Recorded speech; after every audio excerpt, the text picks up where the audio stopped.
Materi yang pertama yaitu kepemimpinan. Kepemimpinan berasal dari kata pimpin, lalu lahir kata kerja memimpin, yang artinya membimbing atau menuntun. Dan kata pemimpin yaitu orang yang berfungsi memimpin dan menuntun. Apa itu pemimpin? Pemimpin adalah orang yang mendorong dan menggerakkan orang lain agar mau bekerja sama mencapai tujuan yang telah ditentukan. Sedangkan apa itu kepemimpinan? Kepemimpinan adalah proses saling mempengaruhi antara pemimpin dan pengikut untuk mencapai tujuan organisasi. Kemampuan untuk mempengaruhi dan menggerakkan orang lain guna mencapai tujuan tertentu.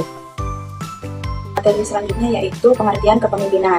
Ki Hajar Dewantara memberikan istilah Ki Nur Handayani yang berarti seseorang pemimpin harus mampu mendorong orang-orang yang diasuhnya agar berani berjalan di depan dan sanggup bertanggung jawab. Dalam konteks kepemimpinan organisasi, konsep Ki Nur Handayani ini berarti bahwa seseorang pemimpin harus mampu memberikan bimbingan dan dorongan kepada anggotanya agar mereka dapat berkembang secara mandiri. Pemimpin tidak harus berada di depan, tetapi juga bisa berada di belakang untuk memberikan dukungan agar timnya dapat bekerja secara efektif. Menurut istilah, kepemimpinan adalah kemampuan, kesiapan yang dimiliki oleh seseorang yang dapat mempengaruhi, mendorong, mengajak, menuntun orang lain agar ia menerima pengaruh tersebut. Selanjutnya, berbuat sesuatu yang dapat membantu pencapaian tujuan tertentu. Materi selanjutnya yaitu kepemimpinan dalam organisasi, yaitu proses mengarahkan dan memengaruhi aktivitas pekerjaan anggota kelompoknya. Nah, dalam organisasi, pemimpin ini memiliki kekuasaan untuk mengarahkan, membina, dan mengatur, serta mempengaruhi anggotanya dalam melakukan pekerjaan dan fungsi setiap anggota tersebut, supaya tujuan dari organisasi tersebut tercapai.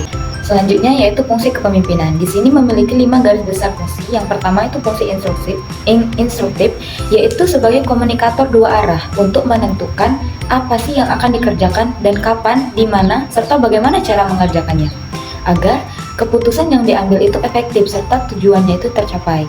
Fungsi yang kedua yaitu konsultatif, yaitu komunikasi dua arah agar si pemimpin ini dapat berkomunikasi langsung dengan orang-orang atau bawahannya, supaya apa yang mereka kerjakan ini sesuai dengan tujuannya.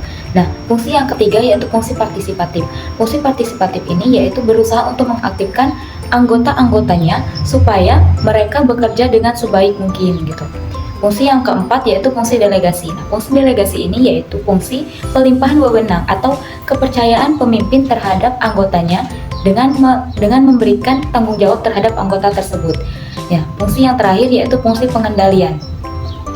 Fungsi pengendalian ini yaitu pemimpin berhak mengatur, mengawasi, dan mengendalikan anggotanya supaya apa yang mereka kerjakan itu sesuai dengan tujuan awal mereka. Selanjutnya, peran penting pemimpin. Nah, di sini ada 4 peran penting. Yang pertama yaitu pemimpin berfungsi sebagai manajer, seperti sebagai planning, yaitu perencanaan, pengorganisasian, serta controlling atau pengawasan. Yang kedua yaitu pemimpin harus mampu memberikan petunjuk, memberikan bimbingan dan pengarahannya kepada bawahannya. Dan yang ketiga yaitu memiliki kemampuan untuk dapat bekerja sama dengan bawahannya, supaya pemimpin tersebut bisa mengerti tentang bawahannya gitu.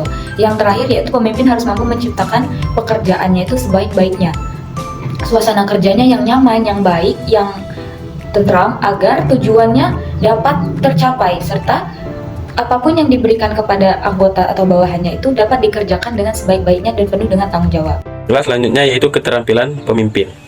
Menurut Kate Dapis, keterampilan pemimpin itu ada 3, yaitu human skill, technical skill, dan conceptual skill. Yang pertama yaitu human skill, keterampilan insani atau human skill, kemampuan untuk bekerja dengan orang lain secara efektif dan membina kerjasama.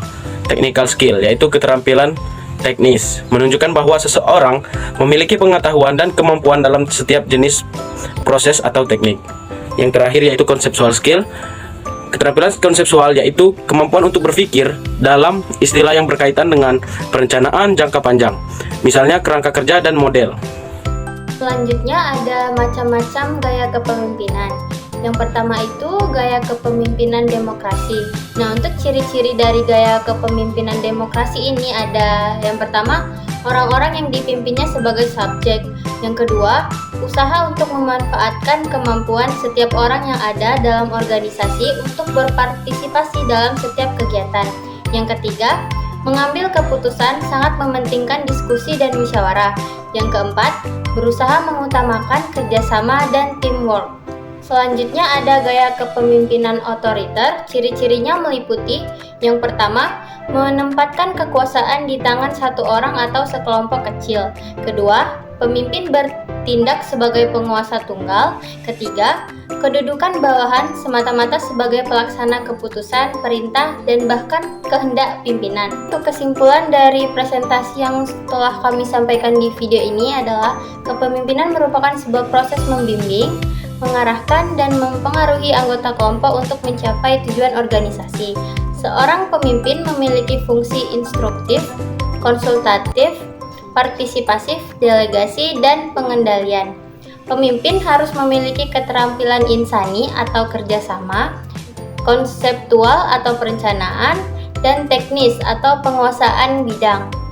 Gaya kepemimpinan dapat bersifat demokratis atau disebut partisipasif dan mengutamakan kerjasama, atau otoriter, keputusan di tangan satu orang dengan bawahan sebagai pelaksana.